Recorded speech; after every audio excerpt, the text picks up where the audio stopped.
ദീപക് ധർമ്മടം ചേരുന്നു. ദീപക്കിനൊപ്പം എ വിജയരാഘവൻ കൂടിയുണ്ട്. ദീപക്, ഏറ്റവും ഒടുവിൽ ചർച്ചയാവുന്നത് എം വി ഗോവിന്ദന്റെ RSS ബന്ധ പരാമർശമൊക്കെയാണ്. ഒന്നും ബാധിക്കില്ല എന്ന നില മുഖ്യമന്ത്രി പിണറായി വിജയനും എം വി ഗോവിന്ദൻ തന്നെ പറയുകയും ചെയ്തു. എന്താണ് ഏറ്റവും ഒടുവിൽ ഇടത് ക്യാമ്പിന്റെ പ്രതീക്ഷ? വിജയരാഘവൻ പറയുന്നത് എന്താണ്? ദീപക്.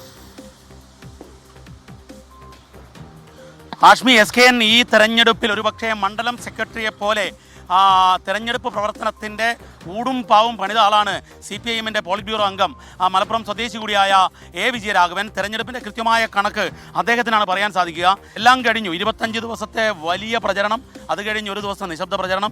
ഇന്നിപ്പോൾ നിലമ്പൂർ പോളിംഗ് സ്റ്റേഷനിൽ പോയിക്കൊണ്ടിരിക്കുന്നു. ആദ്യ സൂചനകൾ പോളിംഗ് നിരക്ക് ഉയരുമെന്നാണ്.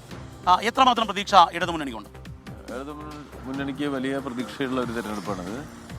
കഴിഞ്ഞ 2 തവണ നമ്മൾ ജയിച്ച നിയോജകമണ്ഡലം തന്നെയാണ്. പക്ഷേ കേരളത്തിൽ ഒരുപാട് രാഷ്ട്രീയ വിവാദങ്ങൾക്ക് ഇട നൽകിയ ഒരു സംഭവമായിരുന്നു അൻവറിൻ്റെ രാജി.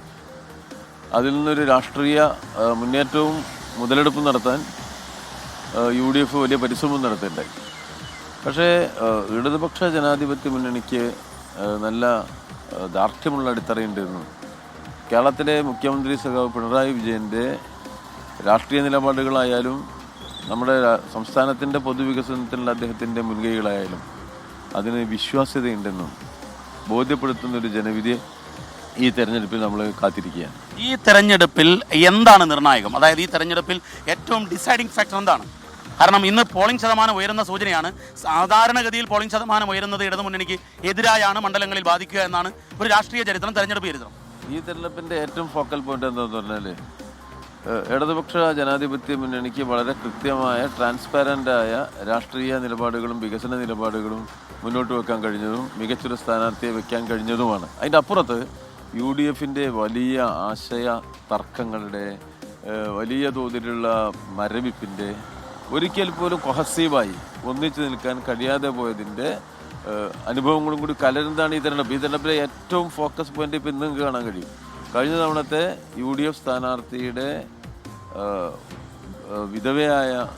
വിധവയും അവരുടെ കൊച്ചുമകളും അവരുടെ കുട്ടിയും നമ്മളിപ്പോൾ എവിടെയെന്നുള്ളൊരു ചോദ്യമുണ്ട്. നമ്മുടെ മുന്നിൽ നമുക്ക് ലഭ്യമാകുന്ന വിവരം അനുസരിച്ച് അവർ ഈ തെരഞ്ഞെടുപ്പ് ബഹിഷ്കരിക്കുന്നു എന്നും അവർ കൊട്ടിയൂരേക്ക് പോയിരിക്കുന്നു എന്നൊക്കെയാണ്.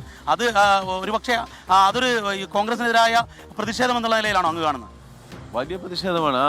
ആ കുട്ടിയുടെ ഒരു ഫേസ്ബുക്ക് പോസ്റ്റ് ഇപ്പോൾ വന്നു കഴിഞ്ഞു.